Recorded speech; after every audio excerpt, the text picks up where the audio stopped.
말라기서가 선포된 시기의 유대 사회에는 불신앙이 만연하였다라고 우리는 지난 2시간을 통하여 함께 보았었습니다.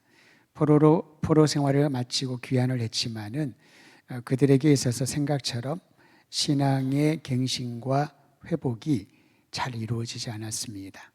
성전도 재건했고 성벽도 재건했지만은 그렇다고 해서 바닥으로 내던져진 그러한 신앙의 모습이 다시 회복되지는 않았던 것이지요. 그 중에 특징적인 불신앙의 모습은 하나님을 아무 영향을 끼치지 못하는 분으로 인식하고 예배를 드렸다는 거죠. 성전 예배를 드렸지만은 하나님이 나의 삶에 아무 영향력을 끼치지 못한다. 그런 사고방식이 깊이 묻혀 있었던 것입니다. 제사장들에 의해서 성전 제사는 존속되었습니다. 그러나 하나님이 계시지 않는 것처럼 살아온 삶을 불신앙이라고 말합니다. 오늘날 우리의 삶도 한번 점검해 볼 필요가 있습니다. 개인적으로 은혜를 경험했고 인격적으로 예수님을 구주로 영접한 사람들, 그래서 그리스도인으로 살아가는 것이 나에게는 큰 복이라고 여기면서도 어느 순간 하나님이 나의 삶과 상관이 없는 분처럼 여기고 살아가고 있지 않는가. 만약에 그러하다면 그것이 불신앙의 조짐이라는 것이지요. 이러한 상황에서 말라기 2장 17절에 보면 이러한 질문을 사람들이 던졌다고 합니다. 정의의 하나님이 어디 계신가? 하나님이 정말 공의와 사랑이 풍성하신 분이라면 왜 우리가 살고 있는 이 시대에 불의를 그대로 내버려 두시는가? 왜 이렇게 악한 사람들이 도처에 질비한가? 도대체 정의의 하나님은 어디에 계시는가? 이렇게 외친다라는 것이죠. 이처럼 혼돈스러운 상황을 질서 있고 하나님께서 모든 인생을 주관하신다는 사실을 알려주기 위하여 말라기서가 하나님의 마음을 대변하고 있습니다. 그것은 하나님의 임재를 보여주신다는 거죠. 하나님이 없는 것처럼 하나님과 상관없이 사는 이들에게 하나님이 정작 살아계시고 우리에게 임하여 주신다라는 사실을 경험할 수 있도록 선포하는 겁니다. 우리 함께 3장 1절 말씀 한 번 더 크게 읽도록 하겠습니다. 1절만 읽습니다. 시작. 만군의 여호와가 이르노라. 보라, 내가 내 사자를 보내니니 그가 내 앞에서 길을 준비할 것이요 또 너희가 구하는 바 주가 갑자기 그의 성전에 임하시리니 곧 너희가 사모하는 바 언약의 사자가 임하실 것이라. 하나님께서 임하실 것을, 하나님의 임재를 보여주시는데 그 하나님의 임재를 보여주시기 위하여 언약의 사자를 먼저 보내시겠다라는 말씀을 하시는 거죠. 마치 여러분 이 구절은 복음서에 나와 있는 세례자 요한의 사명을 그대로 묘사한 것처럼 보이지 않습니까? 하나님의 사람으로 세례자 요한은 하나님의 아들을 위하여 그분의 길을 예비하기 위하여 먼저 보냄을 받은 사람이란 것이 세례자 요한의 사명 아니었습니까? 방금 읽은 말씀 말라기 3장은 하나님의 임재를 선포하면서 하나님이 임하실 것인데 주께서 그 앞서 언약의 사자를 보내실 것이다. 언약의 사자가 누구일까요?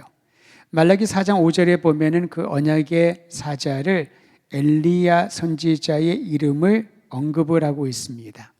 엘리야처럼 하나님의 말씀을 받고 그 말씀대로 살았던 언약의 사자를 먼저 보내어 하나님이 모든 삶을 주관하시고 하나님의 백성들의 역사를 주관하신다는 사실을 알려주겠다라는 것입니다. 여러분, 오늘날 우리가 이 약속의 말씀을 마음의 믿음으로 받아들여야 되는 이유가 여기에 있죠. 사실 세계 유일한 분단 국가로 현존하고 있는 한반도 상황을 보면은 외부에서는 우리의 상황을 너무나도 위기로 보고 또 지금 우리도 그것을 몸으로 느끼지 않습니까?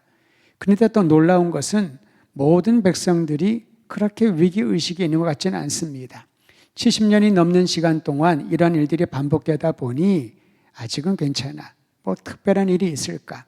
그런 생각들을 하고 있는 이들도 상당수 있는 것을 보게 됩니다. 성도 여러분, 하나님께서 우리와 함께 하시고 우리 민족의 역사를 주관하신다는 이 믿음이 없다면은 어떤 면에서는 굉장한 불안과 걱정, 염려로 밤잠을 이루지 못할 상황이 우리가 처한 상황이 아닐까 싶습니다. 그럼에도 불구하고 하나님이 우리를 긍휼히 여기시고 우리를 보호하시며 지켜주실 것이라는 믿음이 있기에 다시 한번 마음을 모아 나라와 민족을 위하여 기도하고 우리의 미래를 다시 한번 주님의 손에 의탁하는 것이지요. 하나님의 언약 관계에 있는 이들에게는 하나님과 무관한 생활을 하는 순간 그 언약의 내용들은 잊혀지게 될 것입니다. 그러므로 하나님이 말라기를 통하여 말씀하신 것은 언약의 사자가 먼저 와서 그와 같은 영적인 무감각을 다시 예민하게 바꾸어 놓을 것이다. 계속해서 자극을 주는 거죠. 감각을 잃어버린, 영적인 감각을 잃어버린 이들에게 계속해서 자극을 주고 그 마음을 두드리는 역할을 언약의 사자가 한다라는 것입니다. 말라기가 말하는 하나님의 사자는 갑자기 성전에 임할 것이다 라고 말합니다. 말라기 3장 1절 하반절입니다. 갑자기 성전에 임하리니, 하나님의 시간에 갑자기 임할 것이기 때문에 우리는 깨어 근신하여 주님의 말씀을 들을 준비를 해야 된다라는 것이지요. 우리 시대의 가장 큰 이슈 중에 하나는 영적인 게으름과 나태, 그리고 영적인 깊은 수면이 아닐까 싶습니다. 사랑하는 성도 여러분, 우리를 깨우고 다시 근신하여 마음을 세워 무릎으로 주님 앞에 나가게 하는 이 말씀을 따라서 우리 모든 더드림교회 성도들이 깨어 근신하여 기도하는 믿음의 동력자가 되기를 간절히 소망합니다. 이처럼 하나님의 사자, 언약의 사자가 수행할 사역은 가장 그 기초에 보면은 그의 백성을 끝까지 포기하지 않고 사랑하시는 하나님의 마음, 하나님의 사랑의 마음에 있는 것을 우리는 보게 되지요. 말라기 3장 6절 말씀 또 같이 한번 읽도록 하겠습니다. 말라기 3장 6절입니다. 시작. 나 여호와는 변하지 아니하나니 그러므로 야곱의 자손들아 너희가 소멸되지 아니하느니라. 여러분, 이 말씀을 말라기 입을 통하여 들을 때 얼마나 큰 위로가 되었을까요? 하나님에 대하여 무감각하고 불신앙의 삶을 살아가는 이들에게 주님께서는 그들의 잘못을 드러내시며 그들이 돌아올 수 있는 길을 다시 확보하라고 언약의 사자를 보내어 주십니다. 하나님의 말을 대언할 사람을 보내주신다는 거지요. 이 시대의 세상을 향하여, 불신앙이 난무하는 이 세상을 향하여 하나님의 언약의 말씀을 전할 교회를 세워 주신다라는 것입니다. 그리고 이 약속을 다시 한번 확인시켜 줍니다. 내가 너희를 소멸하지 아니하리라. 나는 변하지 않다. 나는 신실하다. 너희를 향한 사랑은 결코 소멸되지 않는다라는 사실을 가르쳐 주고 있습니다. 성도 여러분, 힘들고 어려울 때마다 이 말씀을 다시 한번 되새기시길 바랍니다. 나 여호와 하나님의 약속은 변함이 없다라고 유다 백성들에게 말씀하신 것처럼 살아계신 우리 아버지 하나님이 우리 각 사람을 향한 사랑을 거두어가지 아니하시고 결코 멸하지 않으실 것을 믿으시기를 바랍니다. 그럼에도 불구하고 이 하나님의 약속, 언약적인 사랑을 믿는 이들은 우리 안에 가득 차 있는, 우리 사회 안에 가득 차 있는 모든 죄악들을 소멸시키는 일에 앞장서야 될 것입니다. 회개의 마음을 가져야 된다는 것이지요. 말라기 시대의 죄악을 3장 5절에 아주 세세하게 기록해 놓았습니다. 3장 5절도 우리 함께 읽도록 하지요. 어떤 죄악들을 하나님께서 들추어내셨는가? 5절입니다. 시작. 내가 심판하러 너희에게 임할 것이라. 점치는 자에게와 간음하는 자에게와 거짓 맹세하는 자에게와 품꾼의 삭세에 대하여 억울하게 하며 과부와 고아를 압제하며 나그네를 억울하게 하며 나를 경외하지 아니하는 자들에게 속히 증언하리라.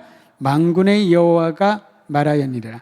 하나님이 말씀하셨다라고 마침표를 찍으면서 이러한 이들에게 심판이 임할 것이다. 여러분, 심판과 책망은 위협을 주기 위한 목적이 아니라고 했죠. 주님의 심판이 있을 것이다 말한 것은 그러니까 그날이 오기 전에 돌아오라, 회개하라, 돌이키라, 경고하고 강권하는 메시지가 심판의 메시지인 것입니다. 그러기에 이 심판의 메시지를 들을 때마다 우리가 취할 태도는 나와 우리 공동체의 모습을 살피는 것이지요. 마치 건물의 안전을 위하여 매 순간마다 정기적으로 검진하는 것처럼, 자동차 운행의 안전을 위해서 정기적으로 검진하고 수시로 살펴야 되는 것처럼, 주님의 심판의 날이 오기 전에 이 모습 이대로 살다가는 그 심판을 피할 수 없으니 점검하고 살피며 돌아갈 것을 결정해야 된다는 것이죠. 당시 유다 백성들이 범했던 죄들은 다시 한번 언급하라면 다음과 같습니다. 점치는 것에 빠져 있었습니다. 점은 무엇입니까? 내가 알지 못하는 미래를 누군가의 도움을 받아서 예측하는 것 아니겠습니까? 그리고 구약시대에 점치는 자들은 소위 말하는 신접한 사람들이라고 알려져 있습니다. 우리 교회도 나가면 오거리가 있죠. 거기에 광고판이 있는데 광고판에 현수막이 붙어 있죠.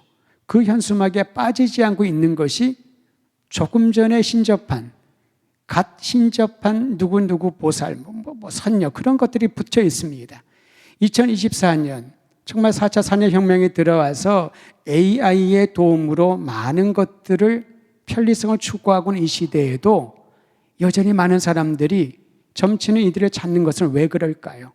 어느 누구도 자신의 미래를 예측할 수 없기 때문에 불안하고 염려스러운 미래에 대하여 그것을 100% 믿지 않더라도 어느 정도 마음의 위안을 삼을 작정으로 그러한 이들을 찾는 게 아닌가 싶습니다. 말라기 시대에는 굉장히 빈번했던 모습이죠. 하나님께 예배를 드리면서도 하나님의 은혜를 구하면서도 동시에 점치는 자들을 찾는 이들, 돌아오라 주님이 명하십니다. 또한 간음하는 자들, 성적인 타락이지요. 거짓 맹세하는 이들, 품삯을 속이는 것, 과부와 고아와 나그네를 무시하고 압제하는 이들, 나아가 하나님을 경외하지 않는 이들은 심판을 피하지 못하리라. 그러니 너의 마음을 점검하고 돌아오라는 것이지요. 하나님을 경외하는 마음을 가져라. 나그네와 고아와 또 과부를 압제하지 말아라. 억울한 일을 당하지 않도록 공동체가 돌보아 주어라 라는 것입니다. 연약하고 계산법이 느리다고 품삯을 속이지 말라라는 겁니다. 거짓 맹세하지 말고 성적인 유혹에 빠지지 않도록 늘 깨어 자신을 성결하게 하라는 것이지요. 여러분, 오늘 이 말씀을 따라서 다시 한번 우리 사회와 우리 공주변을 바라보고 자신을 살펴보는 은혜가 있기를 바랍니다. 그런 면에서 하나님의 사랑은 죄로 오염되어 있는 이들을 정화시키고 돌이키게 하는 신령한 능력임을 믿고 우리 사회가 하나님의 정결한 사랑, 하나님의 거룩한 능력이 넘쳐날 수 있도록 지속적으로 기도의 줄을 놓지 않아야 될 것입니다. 이어서 오늘 말라기 3장에 보면은 우리가 자주 들었던 헌물에 대한 교훈을 배우게 됩니다. 헌물과 11조라고 하죠. 특히 11조 같은 경우에는 자신이 얻은 수익의 10분의 1을 언급하고 있습니다. 그런데 이 헌물과 11조는 하나님을 향한 정성과 마음을 표현하는 방편이지요. 그런데 우리는 신앙생활 오래 하면 할수록 11조에 대한 교육을 받으면서 말라기 3장 말씀을 아주 불변의 텍스트로, 불변의 교재로 사용할 때가 참 많이 있습니다. 왜 이 말씀을 말라기가 여기에 언급을 했을까요? 왜냐하면 포로 귀환 후에 유다 백성들 사이에 11조와 봉헌물을 소홀히 하는 분위기가 만연했기 때문에 그렇습니다. 물론 경제적인 문제가 있었습니다. 흉년이 반복되면서 굉장한 어려움을 겪었었지요. 우리가 지난 시간에 보았던 것처럼 그 경제적인 어려움이 레위 지파 사람들과 제사장들에게도 영향을 끼쳐서 하나님의 성전을 섬기는 사람들조차 하나님께 온전한 예물을 드리지 못하는 그러한 일들을 보지 않았습니까? 실제적인 문제가 생긴 것이죠. 이처럼 어찌할 수 없는 경제적 어려움을 이유로 하나님께 드릴 예물을 자기 방식대로 계산하여 드렸던 것입니다.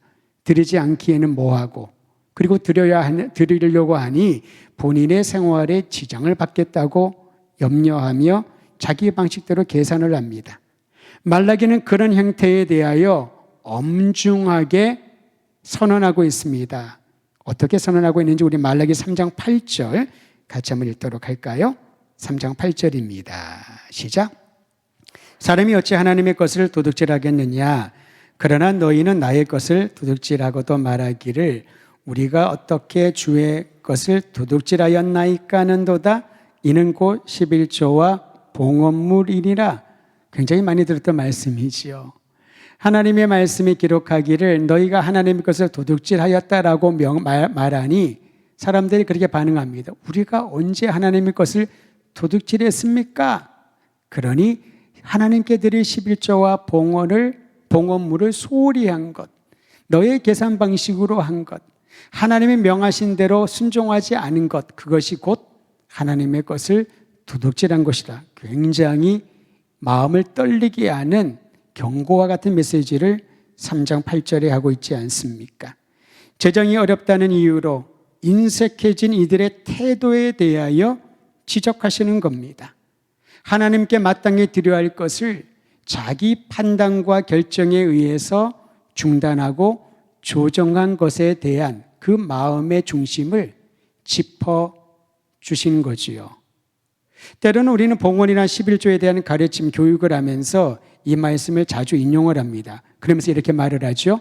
하나님 것을 도둑질하면 저주를 받을 것이다. 온전한 11조를 드리는 것이 복받는 길이다. 10절 상반절에 있는 말씀을 인용을 합니다. 그리고 3장 10절 하반절에 보면 하나님께 온전한 11조를 드려서 하나님이 정말 복을 주시나 안 주시나 시험해 보아라. 그러면서 11조는 모든 믿는 사람들이 해야 될 의무이다 라고 교육을 받고 있지 않습니까?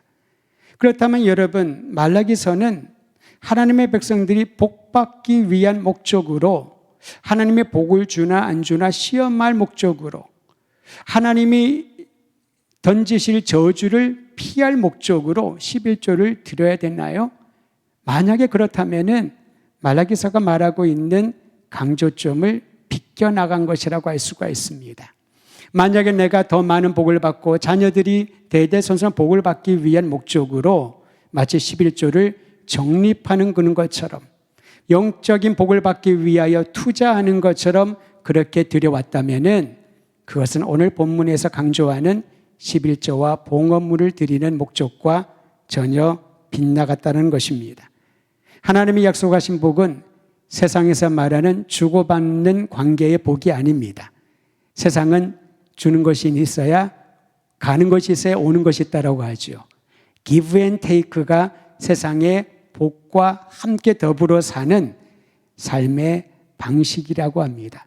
내가 하나님께 많은 것을 드려야 하나님이 갑절로 10배 이상의 복을 준다. 그래서 11조를 드려라. 그래서 예물을 드려라. 그것은 아니라는 거지요. 온전한 11조를 드리면 하나님께서 이자를 많이 쳐서 한 100% 쳐서 되돌려준다.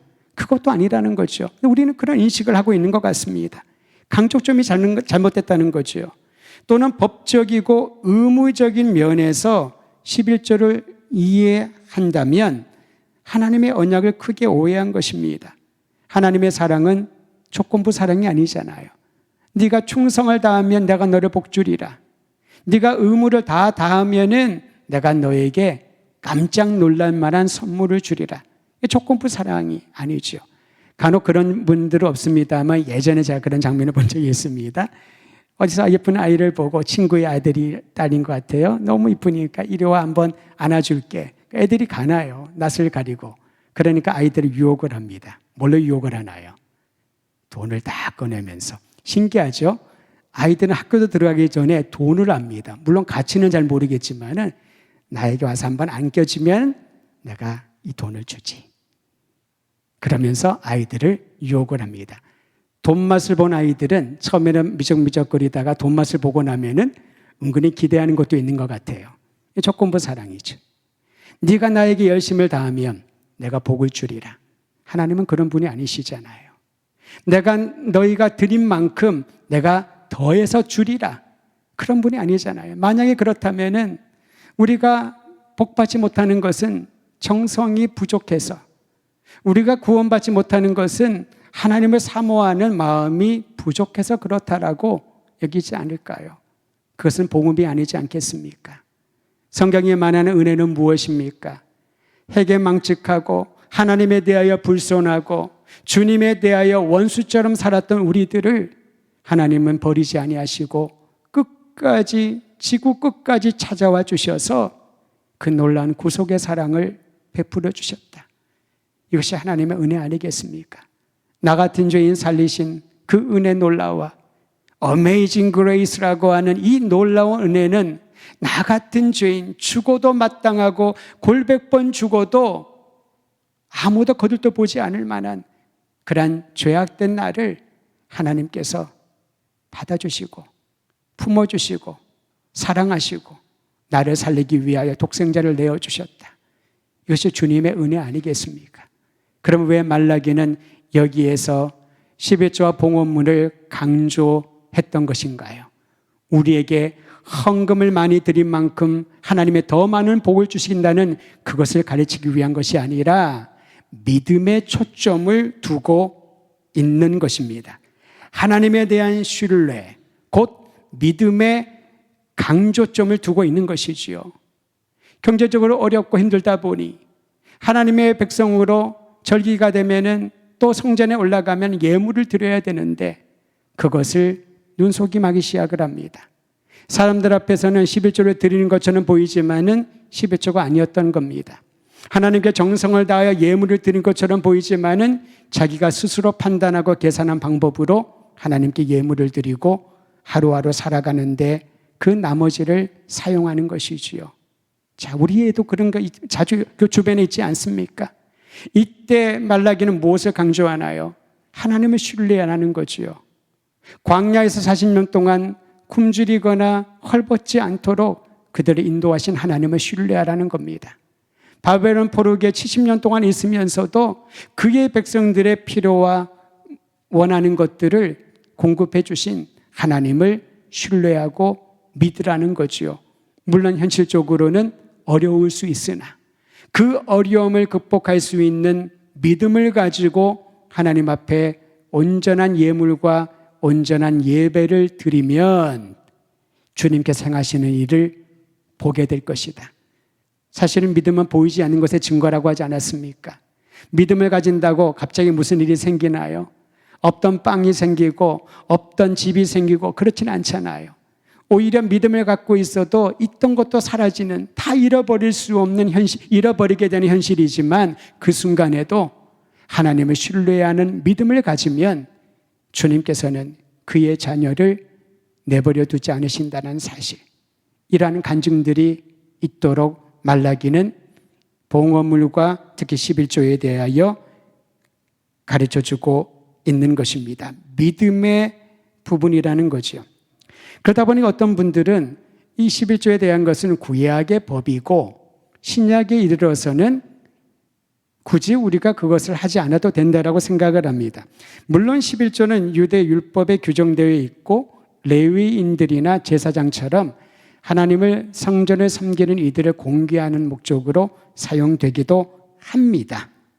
그렇다 보니 어떤 이들은 신약시대 예수님의 은혜를 경험한 그리스도인들에게는 11조는 선택 상황이다 얘기를 하죠. 여러분, 한 가지 우리가 잊지 말아야 될 부분은 예수님께서도 11조에 대한 부분들을 한번 언급한 적이 있습니다.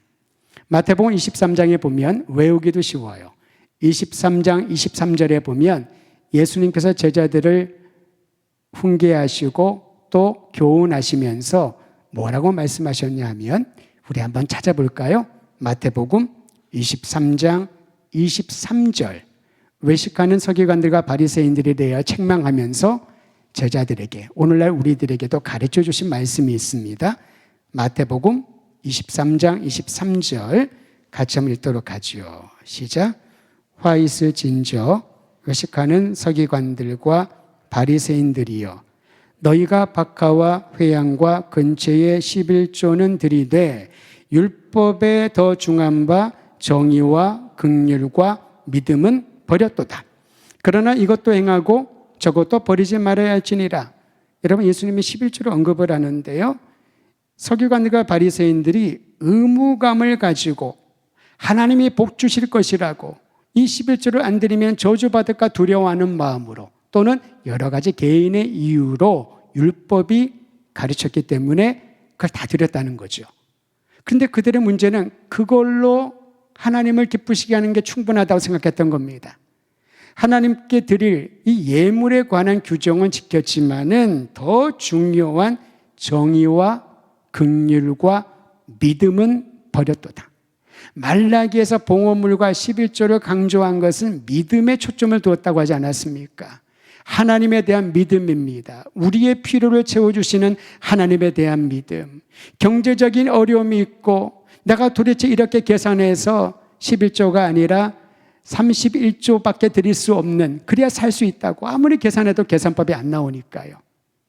그렇게 드린다 하더라도 믿음이 중요하다는 것이죠. 믿음이 있으면은 그 믿음에서 출발한, 하나님을 향한 사랑에서 출발한 봉헌물과 11조를 드렸을 때 주께서 행하시는 일들을 볼 텐데, 서기관과 바리새인들은 철저하게 11조를 구별하여 드렸지만 믿음과 긍휼과 정의를 저버렸도다. 그리고 그 다음 주님 뭐라 말씀하셨나요? 그러나 이것도 행하고 저것도 버리지 말아야 할지니라. 무슨 말입니까? 서기관과 바리새인들이 했던 그 모든 율법이 요구하는 의로운 행위라고 여겼던 11조를 드려라. 이것도 버리지 말아라. 그리고 더 중요한 바 정의와 긍휼과 믿음은 버리지 말아라. 이것은 무형적이고 이것은 유형적인 것이니 무형적인 것은 보여줄 수 없으니 유형적인 것만을 잘 지키면 된다라고 말하지 말고 유형적인 것도, 하나님께 봉헌하는 예물도 온전히 드리고 무형적인 것도, 하나님의 정의와 긍휼과 믿음을 드러내는 것도 온전히 행하라는 것이지요. 이것도 버리지 말고 저것도 버리지 말아라. 이것도 행하고 저것도 행하라.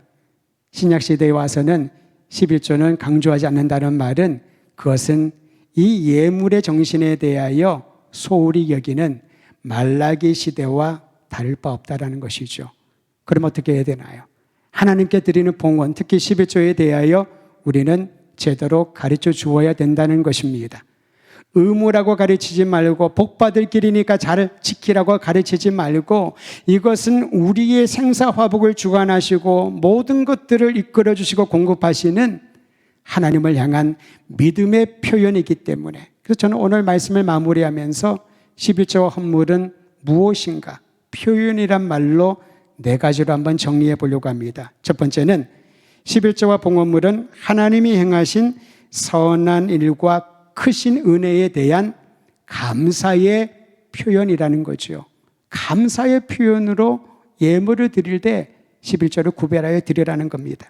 두 번째로 11조와 헌물은 나에게 생명 주시고 일하게 하시고 소득을 얻게 하신 하나님을 향한 사랑의 표현이라는 것이죠.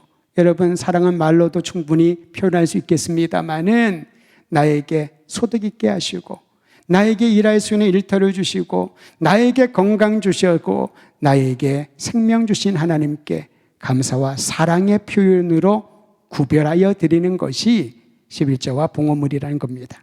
세 번째로 11조와 헌물을 구별하여 드린다는 것은 더 이상 재물에 매여 있지 않고 하나님의 목적에 따라 살겠다는 헌신과 결단의 표현이라는 것이죠. 말라기 시대에는 경제적으로 어려우니까 계산을 합니다. 사람들에게 보여야 되니까 어찌할 수 없이 하긴 합니다. 이름을 얹어 놓습니다. 그 자리에 봉헌물을 가지고 갑니다마는 여전히 마음에 불안함이 사라지지 않습니다. 재물에 대한 염려를 지울 수가 없지요. 더 이상 재물의 이끌림을 받는 것이 아니라 지금 내 손에 든 것이 아무것도 없더라도 예수님이 말씀하지 않았습니까? 2 동전을 드린 과부의 예물에 대해서요. 그것은 2 동전의 가치가 아니라 그녀는 생활비 전부를 드렸다. 그럼 뭘 먹고 살아요? 뭘 먹고 사나요? 집에 가면 아이들이 있을 것 같은데 부양할 가족들이 있을 수도 있는데 그들에게 빈손으로 갈 수 없잖아요. 근데 이 여인이 자기의 하루 생활비 전체를 하나님께 드렸다는 것은 무엇입니까? 주님께 온전히 의탁하고 자신의 몸과 마음을 바친다는 헌신과 결단의 표현 아니겠습니까? 예수님이 그 마음을 보시고 칭찬하셨죠. 마지막 4번째로 11조와 헌물은 세상의 염려와 걱정을 모두 벗어버리고 나의 미래를 책임지시는 하나님에 대한 믿음의 표현이라는 것이요. 믿음의 표현이라는 겁니다. 얼마 전 제가 아는 분이 열심히 일을 하다가 이제 직장을 그만둬야 되는 상황이 됐습니다. 본인이 원해서가 아니라 그 직장을 나와야 되는 상황이 생겼죠. 그래서 그 다음 직장을 준비를 하는데 요즘 취업하기 쉽지가 않잖아요. 우리 젊은이들도 수십 통의 이력서를 내는데도 답이 안 올 때가 있고요. 또 본인이 원하는 일, 본인이 잘하는 일을 해야지 그냥 아무 일은 할 수 없으니까 고민을 하면서 정말 취업 전쟁이란 말이 틀리지 않을 정도로 그렇게 힘들게 우리의 자녀들이, 젊은이들이 고생을 하고 있습니다. 근데 어찌할 수 없이 회사를 나와서 다른 회사를 찾는데 그래도 우리나라의 제도 중에 참 고마운 것 중에 하나는 그들이 새로운 직장을 찾기 전까지 이 실업급여라고 하나요? 거기에 대해서 그가 일한 연수만큼 실업급여를 심사를 하고 계산을 해서 제한된 기간이지만 긴 기간은 아니죠. 5개월, 6개월 정도 사람에 따라 다르지만 그렇게 조금씩을 줍니다. 그래서 생활을 하면서 취업을 준비를 하라고. 사실 일반적으로 받던 월급에 비해서 실업급여라고 하면은 분명히 액수가 작을 것입니다. 100%를 주지 않을 거예요. 근데 그 사람이 그런 얘기를 한 걸 보았습니다. 하나님께서 어쨌든 새로운 직장을 주실 줄을 믿고 이 실업급여라도 받게 하신 게 얼마나 감사한지. 그래서 그 실업급여 중에서 11조를 구별하여 하나님께 예물을 드리는 거예요. 사실 이 일은 쉽지가 않습니다. 일방적인 직장을 가지고 월급을 받고 정규적인 월급을 받고 11조를 구별하여 드리는 것도 귀한 일인데 직장에 잃었습니다. 뭐 잃다고 표현하기보다는 본인이 더 이상 일할 수 있는 상황이 안 되었지요. 새로운 직장을 준비를 합니다. 경제적으로 갑자기 어려워질 수가 있죠. 사람이 일상적인 생활 수준이 있는데 월급이 또한 급료가 줄어들면은 굉장히 몇 달 동안 힘들어할 것입니다. 근데 그 사람의 마음에 그럼에도 불구하고 이렇게 자신이 쓸 수 있는 취업을 위하여 준비할 수 있는 기간 동안에 공급받게 하신 하나님께 감사드리며 거기에서 가장 먼저 11조를 구별하여 드리는, 저는 그 마음을 보면서 나라도 그렇게 할 수 있을까? 그 사람의 마음은 도대체 어떤 마음이기에 이렇게 힘든 상황 가운데서도 하나님께 드릴 예물을 먼저 구별할까? 그건 믿음에 대한 부분이라는 거죠. 하나님을 향한 감사의 표현, 하나님을 향한 사랑의 표현, 하나님을 향한 헌신과 결단의 표현, 하나님을 향한 믿음의 표현이 우리가 하나님께 드리는 예물이라는 것입니다.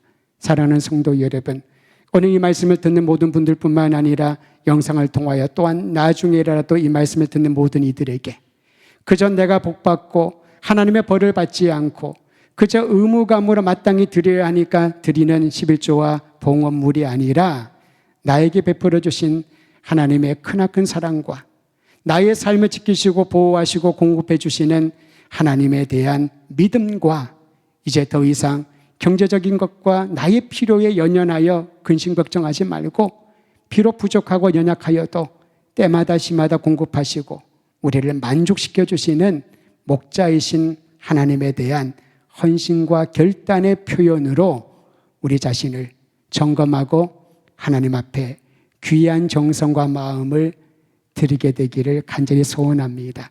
저는 우리 차세대에서 어린아이들이 유아유치부에서 헌금을 드리는 훈련을 시키거든요. 저는 그 모습을 보면서 하나님이 정말 기뻐하시는 것이 저 아이들의 고사리 같은 손에 드리는 예물이 아닐까. 그 아이들은 일해서 얻은 돈이 아니지요. 부모가 쥐어주는 그러한 예물입니다.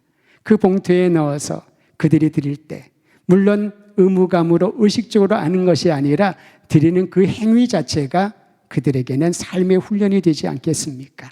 그 모습을 보면서 이런 기도를 합니다. 하나님, 저들이 성장하여서 청소년이 되고 청년이 되고 이제 어느 한 가정의 가장이 되고 본인이 어떤 경제적인 책임을 져야 됐을 때에 그들 또한 하나님께 드리는 사랑과 믿음의 표현으로 정성을 다하여 예물을 드리고 그들의 자녀 또한 이 마음을 이어갈 수 있도록 기도하는 마음을 갖게 됩니다. 말라기 3장 말씀을 중반 부분까지 우리가 보았습니다. 사랑하는 성도 여러분, 하나님에 대하여 소홀히 여김이 없이 매 순간마다 예물을 준비하고 예배를 드리며 나가는 모든 순간순간이 정성과 사랑과 마음을 다하여 하나님이 기뻐 받으실 만한 생명력 있는 예배자가 되기를 우리 주의 이름으로 축원드립니다.